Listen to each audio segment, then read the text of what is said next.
All right, we are live. It's been a crazy week. I'm glad that you folks are tuning in. If you are, it is Friday.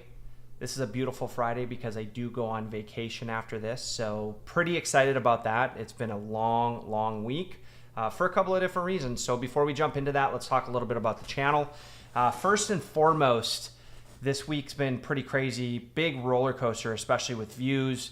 Ever since we launched that Tiffany Gomas video, it is going to be probably my #1 video, right behind the Stephen Smith video, the one that we did was 3 or 4 months ago around the Murdoch murders.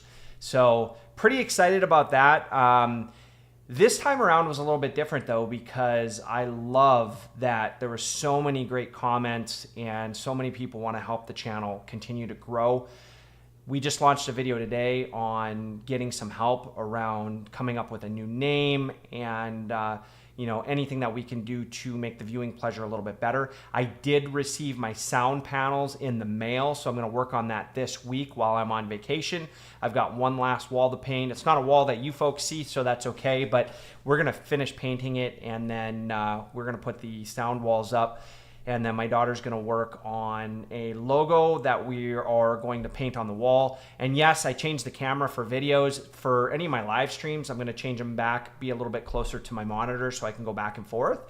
So we will change that based off of what kind of videos we're doing. But you'll see the new logo probably in a couple of weeks in a video that comes up. We're still trying to lock it down and get a clean version of it. And then we'll get it painted up on the wall. So a lot of exciting things coming. As we get feedback, we'll try to implement some of that feedback. So first and foremost, I have gotten a little bit of feedback on some of the videos that we want to do in the future. Some people like the local videos or the non-streamlined videos. I love that. So we'll kind of reintroduce some of our missing people, both from Canada and the US. Did have some requests out of Iowa, and I do some Iowa cases as well. In this stream, we'll talk about Henry Dinkins a little bit, who is in Davenport currently under trial. So we're going to talk a little bit about that today. And then we're just going to have a good old time. I'd say we'll spend 45 minutes to an hour on this live stream.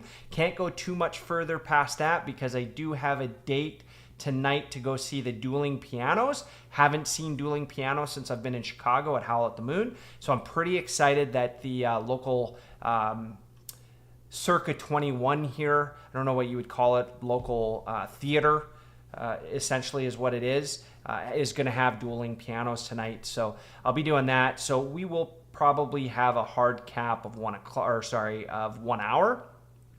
Based off of that though, if you've got questions, definitely put them down in the comments. Would love to hear from you folks.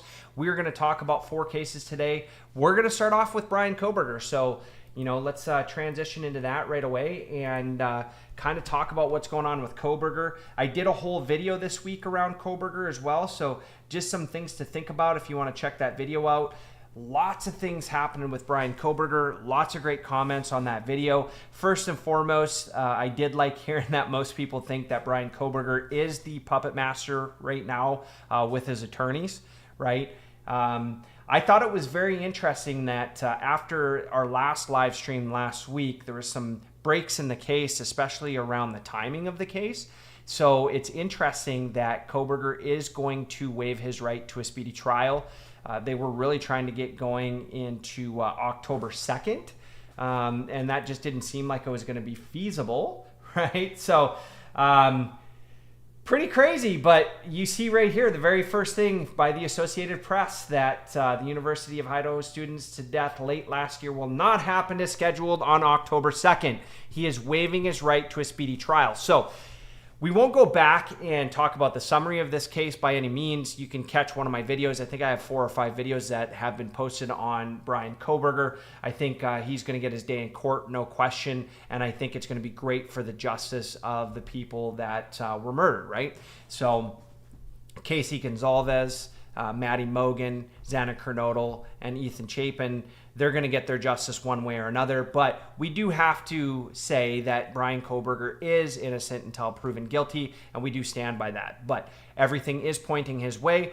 As we discussed last week, there's a lot of things that could come up in court. In my video, I actually talk about the 5 things that the defense has to essentially disprove and the 5 things that the prosecutors need to prove in that case.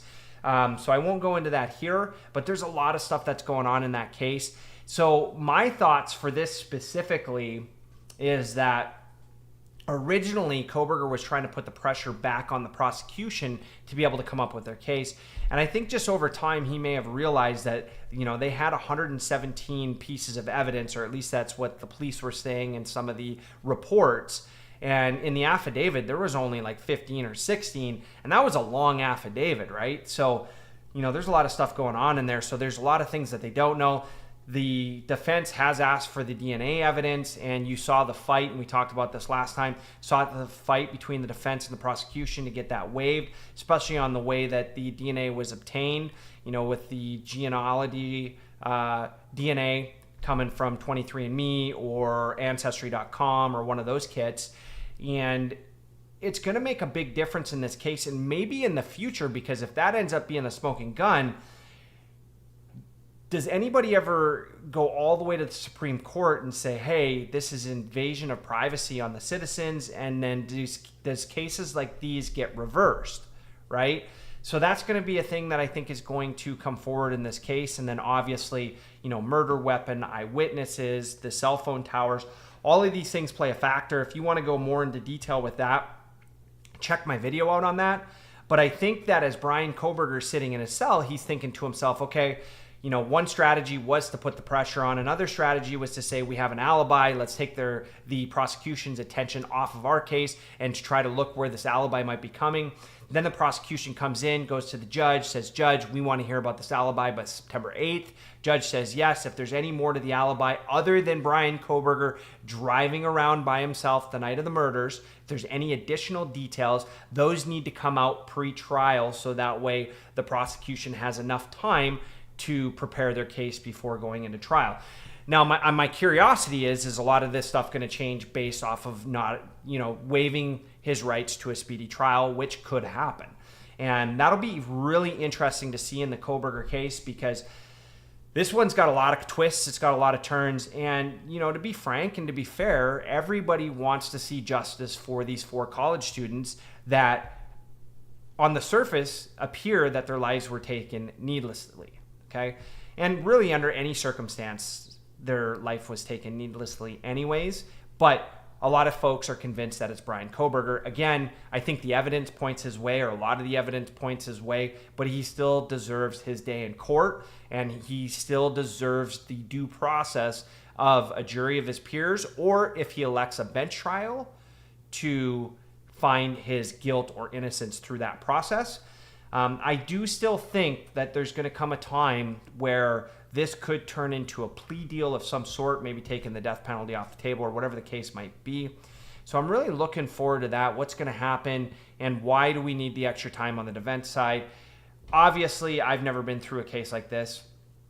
Other than watching it, I could only imagine what both sides are thinking, and then the victims and the victim's family. That's the other piece you got to kind of weigh into that. Now, the family of the victims and the friends of the victims are going to have to wait even longer to see if Brian Kohberger will be convicted of these crimes. So outside of that, not a whole lot of stuff going on in this one outside of the videos that we've done. And we've been very detailed in our videos, including the arrest affidavit, where we go through page by page in previous streams. So I encourage you to check that out. We won't do that today, but just a little something from the Associated Press. All right. This one's pretty interesting. So I didn't know anything about this one. This is part of the reason why this has been such a long week and why I've stayed up.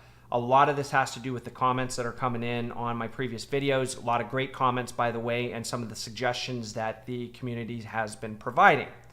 Okay. Pretty crazy stuff right here.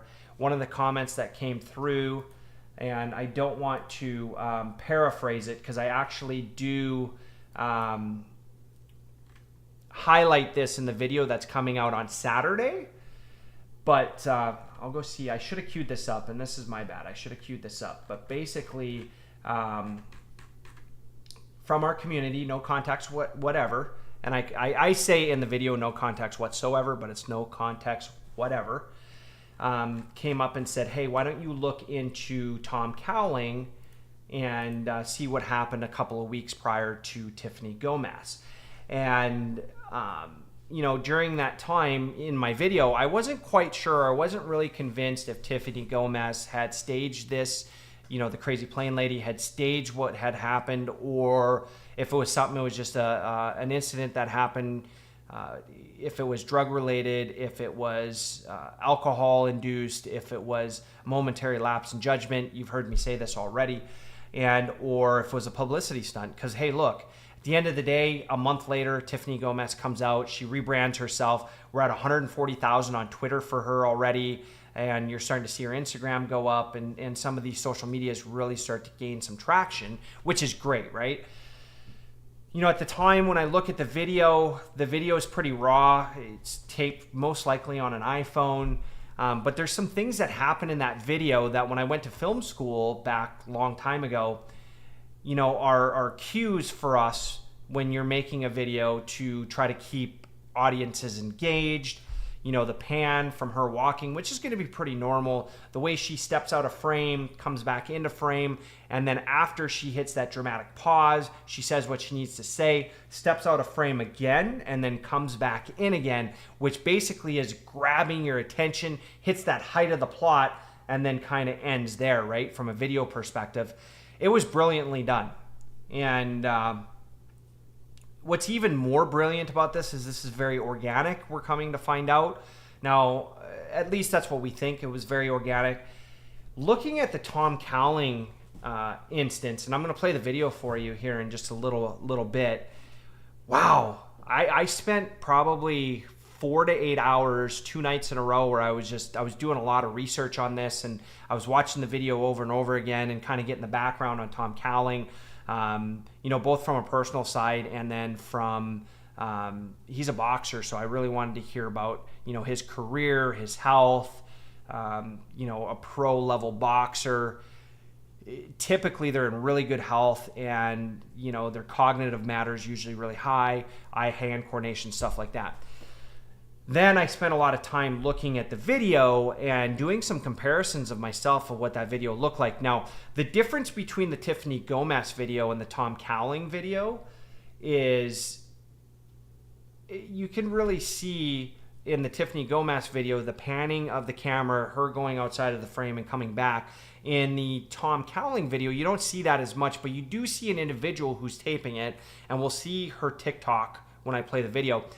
You do see her kind of pan and then really get some really good shots in there, but you can see it's a little bit rougher. But it's very similar situation. And I don't know what Tom Cowling saw. I don't know what provoked him to absolutely lose his mind. Again, the family says he could have had something that was drug-laced, either a drink or a food item, prior to him boarding the plane. They do mention that, and this came from his family, that he eats clean. He was born again clean. He was living a clean lifestyle. And these are all important factors because that means, he's not putting any drugs or alcohol through his body. He's typically going to eat clean food, no junk food, not eating out, things like that. Now, just because the family says it doesn't mean that it's true. But when you have a high-level athlete, you're more apt to believe that. And do keep in mind, there's a lot of people out in the world that do eat clean and don't drink and don't do drugs. And, that is becoming more the norm than it has been in the past, right? So, it's not crazy. When you watch this video, I'd love to hear your take. Do you think that there is a substance that's involved here? Or, what does he see? Okay. And I promise you, we are going to watch the video, but I do want you to be thinking about some things when you're going through the video. A couple other things that I see in this video that have some similarities is whatever is going through Tom's mind, he wants off that plane and he will do anything to get off that plane. Okay? And you're going to hear this. I'm going to launch a video on this on Saturday, and it's going to go into a lot more detail than we're doing right here. So I encourage you, check out my video that goes out tomorrow on Saturday. Tom, who's a boxer, who's got 10 wins, 0 losses, and 3 knockouts, gets tackled by 2 average Joes. okay? Now, I should be fair. I don't know the two gentlemen that end up tackling Tom. Maybe they're MMA fighters or whatever the case is. But think of me, who's never been in a boxing ring before, trying to tackle a guy that's 10-0-3. If that guy wants to throw fists and he wants to knock me out, it's probably going to be pretty easy for him, right? Because the people he fights are trained fighters. I am not a trained fighter. And based off of my perception, when he gets essentially, I don't know if tackled's the right word, but restrained, he's getting restrained by people that don't appear to have formal training. Now, at any time, he could have hurt these people, and he's not trying to hurt them, okay? If we go back and look at the Tiffany Gomas videos, especially if you watch it in my video, you see what happens prior to the viral video where she is trying to get off that plane at any cost, okay? And we don't know what they see. They haven't come out and said anything, neither Tom or Tiffany. So I know there's a lot of rumors out there that maybe it was a ghost, maybe it was a terrorist, maybe somebody stole AirPods. Those are all rumors that we don't know are true yet until we hear from Tiffany or Tom and they come out and say, hey, here's what happened, or here's what I saw, or here's what I thought I saw, or whatever that case might be, right? Great for speculation. And just like most people in the true crime community, I love a good conspiracy theory, but I do like to tear apart conspiracy theories until I know that there's facts. Again, it's kind of hypocritical because if you have facts, then it's not really a conspiracy. But at the same time, when we're comparing these two videos, they are both very scared. They are both doing everything they can to get off the plane. Neither one of them do anything to hurt somebody. Now, you could make the argument from Tiffany's standpoint that she does push a gentleman out of the way, and you do see body cam footage of him talking about it, but he is very specific where he says she didn't try to hurt him, but she basically stiff arms him when she's coming off the plane, right? So they're not intending to hurt a human that's in front of them. In Tom's case, as a boxer, again, 10-0-3, he definitely could hurt people, right? But they just want to get off. At any cost, they want to get off. And they are freaking out. They feel like they are claustrophobic in that moment, and I'm putting words into their mouth by all means, and they're going through a panic moment. So, based off of that, let's scroll down here for a quick second. We're going to look at this video. That's why I have my headset on, by the way, so that way you don't get all the feedback. So, let's do this. I definitely want to do this as well. Let me just check. I'm going to check OBS, make sure everything's going good. Making us really late. Might be a little loud. Oh, she's sat outdoors. Wait for Bobby. Oh, you know what? I think... Okay, that was the brawl. Sorry, my bad. I pulled up the wrong video. That is okay. What we're going to do is I'm going to go, and I have the right video, but it's going to take me a second to pull it up here. So let's do this. You're going to get a sneak peek of my video now, since that wasn't the right one. Let's see here. So in one of my previous videos, we spent time to take that off for a second. We're going to go through, and...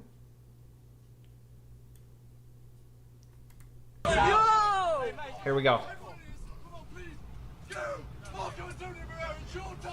Look at everyone filming, man. What's wrong? Whoa.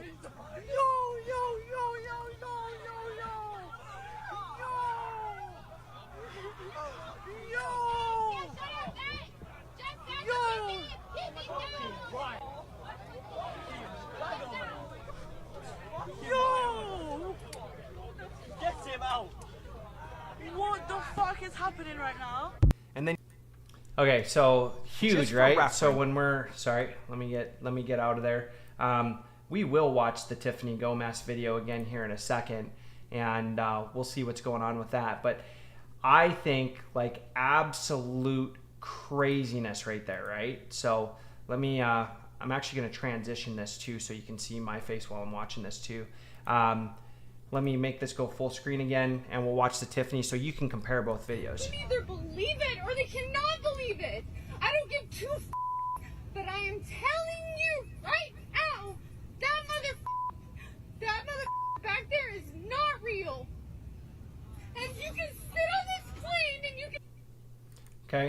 So that is a preview of the video that is coming out on Saturday, because I thought that was the video. I should have queued it up. That was my bad. But either way, very similar videos, right? So when you're watching through this and you're seeing what's going on, it's crazy how similar they are. 2 different countries this happens on 2 different flights, right? You see that's a Ryanair flight. And then you see that Tiffany's is on an American Airlines flight, but very similar situation. And again, if you go back to the Tom video, this is a boxer that could knock people out. And you see he gets restrained. I don't want to say tackled. He kind of does get tackled there, though. He gets restrained, and he's just trying to get off the plane, right? So I want to hear from you folks. What do you think they're seeing? You know, and I love a good conspiracy. Maybe it is ghosts. That's been the most common one that I've seen down in the comments. But do you think there's something bigger going on? Obviously, we're seeing a lot of stuff on planes, especially since COVID. Most of it is freakouts and people that are getting mad at the flight attendants and pilots. This is on a whole different level, though. This is something different. So I want to hear from you. I want to hear, is that make sense? And then if you get a chance, check out my video. It's on my channel. You'll see it tomorrow on Saturday. I'm launching it early for all you folks that don't work on a Saturday. Hopefully we can be your source of entertainment while you're drinking your coffee in the morning, and we can get some information across to you. All right, moving along. Let's see what... that was not it. I don't know what that was. Okay, so this one's close, right? This is a trial that is going on right now in Davenport, Iowa. This is happening at the Scott County Courthouse. For the folks that have seen my jury duty video, that's the same courthouse I went to do jury duty at. Very interesting process, by the way. Very similar case. Now, this one here hits close to home for a couple of different reasons. One, it's in my backyard, right? And I wasn't living in Davenport when this went down in 2020, but I did previously live in the Quad Cities from, 2001 all the way till 2011, essentially. So for 10 years, and then moved away, and then just recently moved back.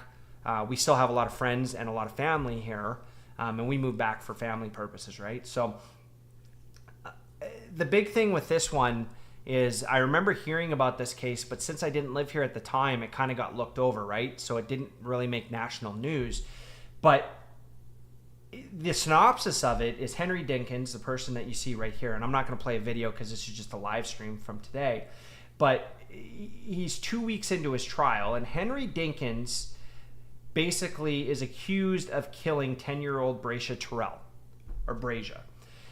Now, how this comes about is essentially Henry Dinkins has a child with Bracia's mom, and that child was staying at his apartment, or what's really not his apartment. It's a friend's apartment because he lives in a mobile home, but he was staying there as well. Bracia Terrell comes over and spends the night because she wants to spend the night with her brother. Now, what we know of Henry Dinkins is that he is a registered sex offender, and the suspicion went on him very quickly. Some of the things that have come out in trial so far is, his son comes out and says that he saw his dad shoot Bracia with a silver pistol, and that was, I think, last week on Thursday. If you want to go check out the trial on the live stream, it was heartbreaking. Freeze, who's the lawyer in this case, I think it's Jeff Freeze. I don't want to say I feel bad for him because he's a defense attorney. He's also the defense attorney that represented the suspect in the Molly Tibbetts case as well. He was appointed in this case. He tries his best to, defend his client, as he should. Everybody should get their day in court. But when he was going after the boy, it was heartbreaking. Because, his son is essentially testifying against him, saying, hey, I saw him kill my sister. Imagine how hard that would be on the stand, and then imagine how hard that would be knowing that they don't videotape the boy by any means. They don't even use his real name. They use his initials. But just imagine what that looks like, right? So to give you a little bit of context of basically what happened was Brasia goes over to spend the night with her brother. And essentially she is put in the bedroom with her brother. And then Henry Dinkins and his friend stay in the living room. At some time during the night, it's alleged that Henry Dinkins goes in, takes Brasia out of her room. Whatever happens next, she goes missing. So we'll just go with that. If you look at the details, basically the authorities put a timeline together that show Dinkins leaving the apartment, coming back, even spending some time in Walmart out in Comanche. I think he spends time in the Walmart out in Clinton, Iowa, but ends up, going through Comanche, and that's where they end up finding Brasia's body about a year later. You also see a couple of things that happen if you go back and look at the body cam footage. And I'm not going to play the body cam footage on here, but the body cam footage of when he calls the cops, it's actually Brasia's mom that ends up calling the cops, is people walking away from the police, not giving the right details, and that really kind of puts a target on his back right away. And then they bring him in for interrogation, and throughout that interrogation, if you watch the interrogation video, there's a lot of stuff going on there. It's a lot of deflection and a lot of talking about what happens, and basically, I'm not a psychologist. Again, very, very similar to when I do the DNA stuff. I'm not a biologist by any means. I've taken 101 courses in college. I took biology, sociology, psychology, did I say sociology already? Yes, anthropology, a lot of the ology courses my first year, right? And that doesn't make me an expert, but when I was watching his interrogation, he does come out and say, I was responsible for Brasia. He says it a few times. He doesn't say that he was responsible for what happened to her, but he acknowledges that it was his responsibility to be her guardian while she was staying with her brother.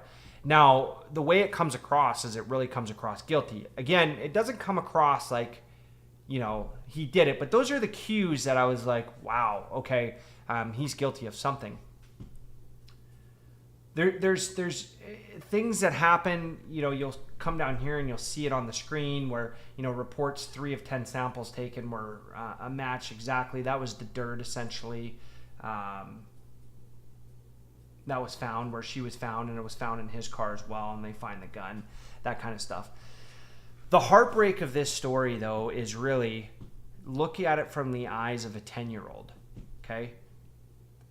I wake up in the morning, I get to see my brother. I'm 10 years old, and my siblings probably mean the world to me. I'm going over to his place where there's adults who I think are going to take care of me because, I know my mother loves me, so she takes care of me. So my expectation as a 10-year-old is that adults are there to protect me and to make sure that I'm out of harm's way. I have fun with my brother, and at some point in the middle of the night, I'm awoken by what could only be the devil themselves. And I'm going to see the absolute worst in humanity over the next few hours of my life, and then my life is going to be ended. Through the eyes of a 10-year-old, if you could put those glasses or those goggles on, that would make you question humanity as a whole, right? And I'm not saying everybody is bad, but for something like this to happen to a little kid it's absolutely crazy. Bad things happen all the time, but it's compounded when it happens to a kid, and it's even more compounded when it happens to somebody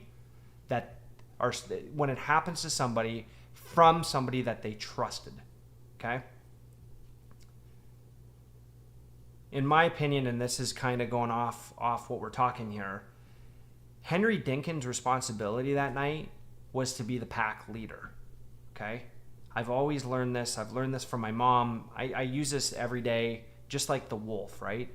The strong wolf is always out front, and anybody that's behind him, he protects. Anybody that's beside him or her, they fight together.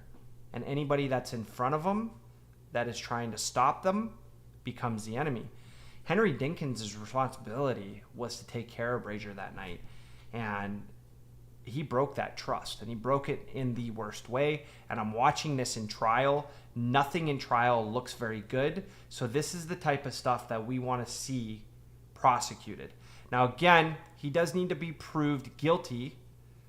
And I think that's going to happen as he's elected for a bench trial. But this one is pretty crazy. This one hits close to home. I've got 2 kids, a little bit older than that age. But this is one that I've been watching pretty intently. I don't know if that's the right word. And it's been pretty sad.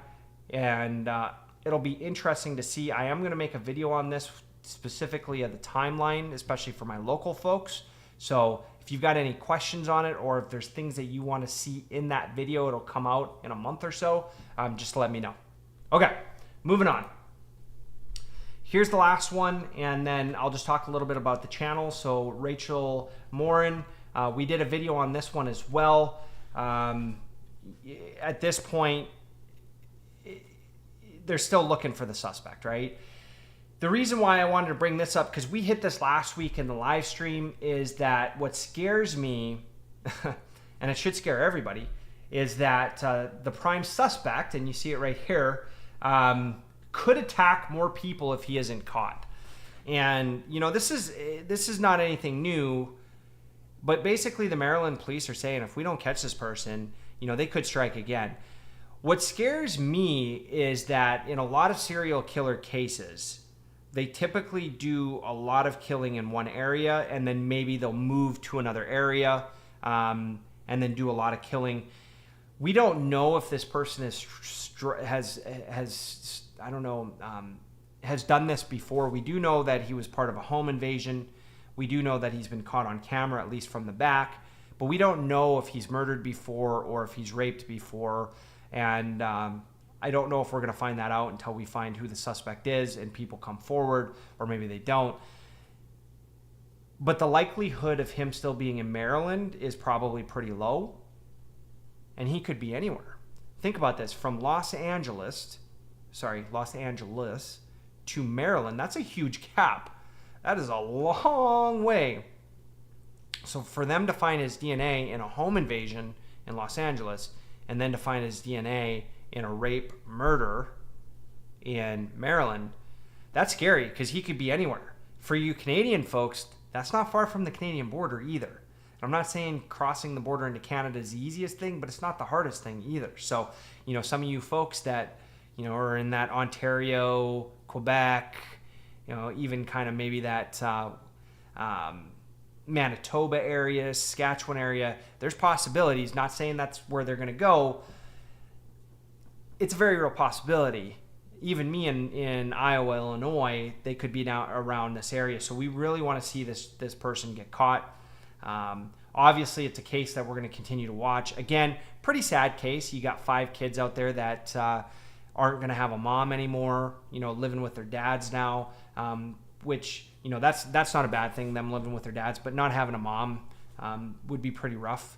You know, somebody who is healthy going out to take, you know, a walk or a hike and end up dying the way that she did, that'd be really devastating, right? It'd make me want to look at the world a little bit differently. So my hope is in the next couple of weeks, they're able to triangulate based off genealogy, DNA. So again, 23andMe, Ancestry.com.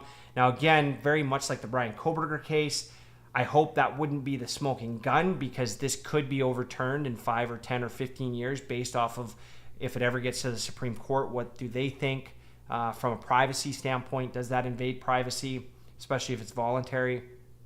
And then what do these companies do? Because some of the companies might come back out like Ancestry.com and say, hey, we've got a policy in place that we don't share this stuff with the authorities, and so we don't have to, right? And that could be something that happens. So what I would like to see is that DNA evidence finds who the suspect is. Then they put an affidavit together. And hey, look, it could be like the Brian Kohberger case where they're already onto the suspect and they already know who the suspect is, but they're trying to put a case together behind and try to come up with a lot of evidence, so that way when they make the arrest is going to stick and that person doesn't get out on bond. That's a very real possibility, right? The one thing that makes me kind of shy away from that is, you know, early on in the case, we did hear things like it was potentially a white Hyundai sedan or Elantra, from 2011 to 2013, and then that got adjusted to some different years as well. So those are all things that could play a case in this case here that we're waiting to see. I'm not going to belabor the case because I got a video on it and we did talk about it on a stream last week, but it is something that we need to keep in mind, and it's something that we should all be watching because we don't know where the suspect could end up. And I say it to anybody anyways, is be safe out there. I walk every single day. I suggest you get a dog if you're by yourself. Walk with a partner, walk with somebody. And you might live in the safest neighborhood. I will tell you, everything I've read on the Ma and Pa Trail in Maryland was pretty safe as well, right? And I'm not saying that people need to be paranoid or be scared when they go out, but it's just, why not? It's a lot more fun to have that human connection anyways. So, if you don't have an animal or a pet or a dog that can alert people, walk with somebody. I walk my neighborhood all the time, and I always do it with a dog, or I do it with a person. Typically, I'll do 2 dogs at a time because I've got 3 dogs. For any of you folks that saw my last video, 3 big dogs. They need a lot of exercise, a lot of stimulation. So for me, it's great because, it's my own personal safety, and I get to know a lot of the neighbors as well because they love to come out and see the dogs or, ask me about them or whatever the case is, and vice versa. So, just for all you people that are doing a lot of hiking and a lot of walking or jogging, we've seen this in the past. Being an individual that's out hiking or jogging or walking in any areas that potentially could be a dead zone. And what I mean by that is that a zone where there might not be as much traffic, even in a high populated area, that could pose potential risk, and it's just not worth it. Again, 100,000, well, probably 9,900, right, times out of 1,000, or out of 10,000, sorry, I can't even get my math right now. You can tell it's the weekend, I'm going on vacation. Nothing would ever happen, right? Probably 99% of the time out of 100 million, nothing will happen, but just a best practice. Okay, so last thing I want to cover is, I got to say this, lot of crazy stuff. Probably shouldn't be showing my analytics, but not a big deal. A lot of crazy stuff's been happening in the last 28 days. So we are a very small channel. We just hit 180 subscribers, as you can see right here. We're averaging about 175 views a day right now since the Tiffany Gomas video came out. You can see it's still doing pretty well, but some of our other videos are starting to pick up too. That's all because of you folks that are tuning in, and I just want to say I appreciate it.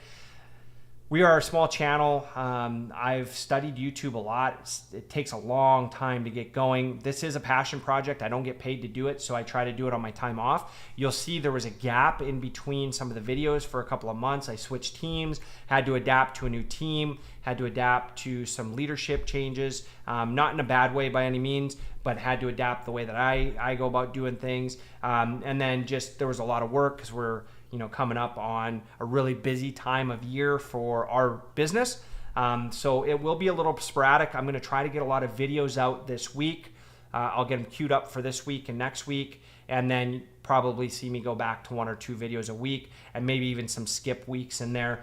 But since we've been hitting it hard, this is what you folks did. 3,000 views almost. Absolutely crazy. Almost 200 hours of watch time. Okay. If you think about that, that's like people binging 10 Netflix series. That's huge. Big shout outs. 23 new subscribers.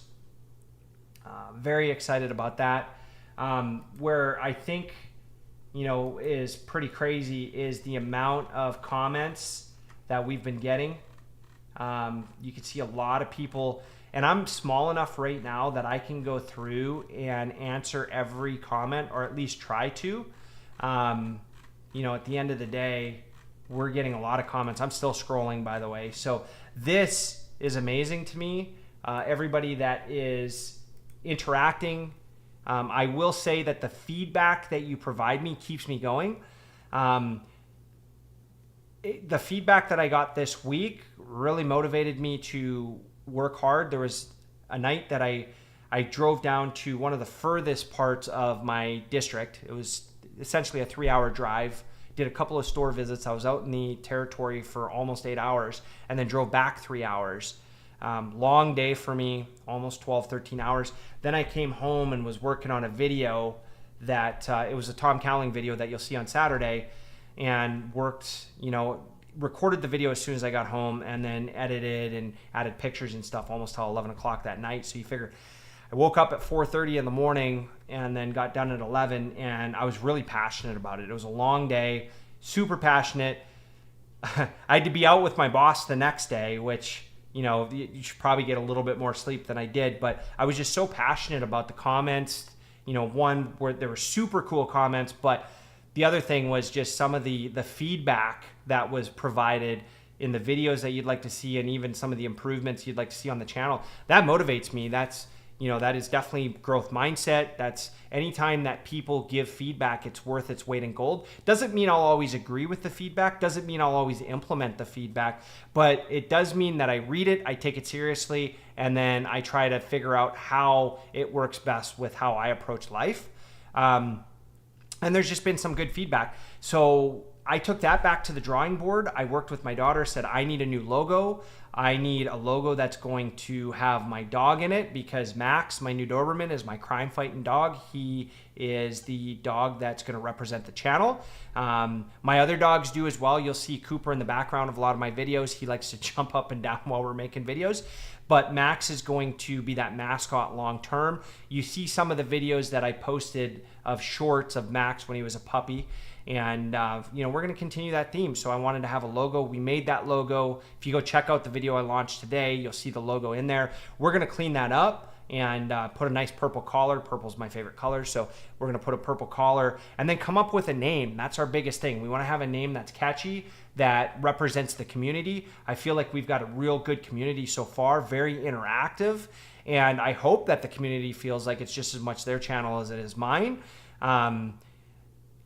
And I'm going to kind of leave it there from a channel perspective, other than, when I do say just your comment alone means the world to me, it really does, because, you tuning in as a viewer means a lot, because that's what helps the YouTube algorithm and that's what helps grow the channel. You leaving a like doubles that. You leaving a comment is like 10 times that when you're looking at YouTube. So the power that you have as a viewer is amazing. The power you have as a subscriber is amazing. If I don't do what my community wants me to do, essentially,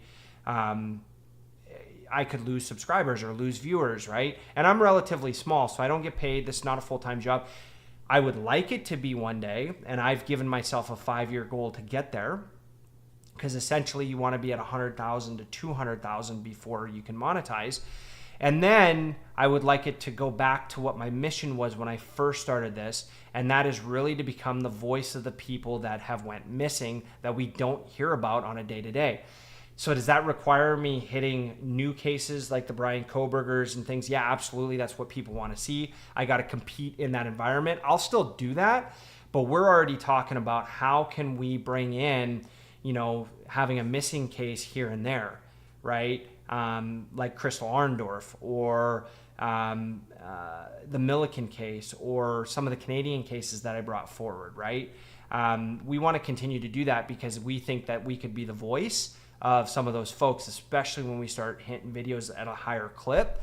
And then that's just to bring it back to the forefront, right? And we could do both. We love true crime, just like our community does. So that's kind of the thoughts behind rebranding. I did, like I said, I don't know if I have them in here. I did get my sound panels in, so that's a long time coming. So some of the echo you can hear, it's not really bad because I got a really nice mic, but it's going to take and kind of deaden the sound a little bit so that quality is a little bit better for you.